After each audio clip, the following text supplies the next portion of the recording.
Everyone, তো চলে শুরু করতে আজকে ব্লগ। তো আমার ঘরের অবস্থা ছিল মানে কিছুটা এমন।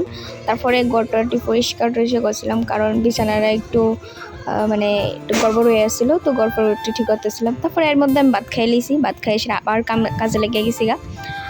তো গটর গুছায় গটর মুছা লেছি, একদম ক্লিনভাবে করেছি। তারপর আসছিল আমার প্রাইভেট, তো আবার গেছি প্রাইভেটে। সব কিছুই করতে লাগে, কাজও করতে লাগে, পড়াশোনা করতে লাগে। তো তারপর আমার দেখা যাচ্ছি সব কিছু গুছানোর পরে আমার ঘরটা ছোটো মোটো ঘর, কিছু মনে করো না। তো আজকের জন্য টাটা, গুড নাইট। তো দেখা হচ্ছে পরের দিন সকালে। रोम रोम भाइयों। তো এই পেয়ারাটি আসলে আমরা গাছের, তো হঠাৎ করে জানি কোথা থেকে বৃষ্টি এসে, আমি বৃষ্টি দেখতে দেখতে খাইতেছিলাম। আর এই রৌদ্র ভিতরে হঠাৎ করে বৃষ্টিটা দেখতে ভালোই লাগতেছে।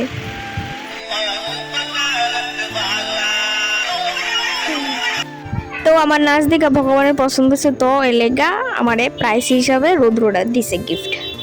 আর আমি যেতেছি অনেকদিন পরে একটু ঘুরতে, মানে ঘোরা বলতে মামার বাড়ি মাসির বাড়ি এরই। তো আজকে যেতেছি মাসির বাড়িতে, তো চলো দেখা যাক।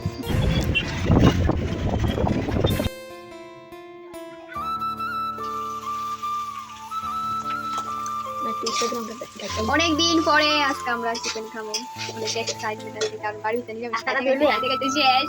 বেচারা তার বেশি, আমরা লোকে কই যাও নিরামিষ খাওয়া লাগে। মামা পাইতেছি আমিষ খাইতাম, আরে কি তা করে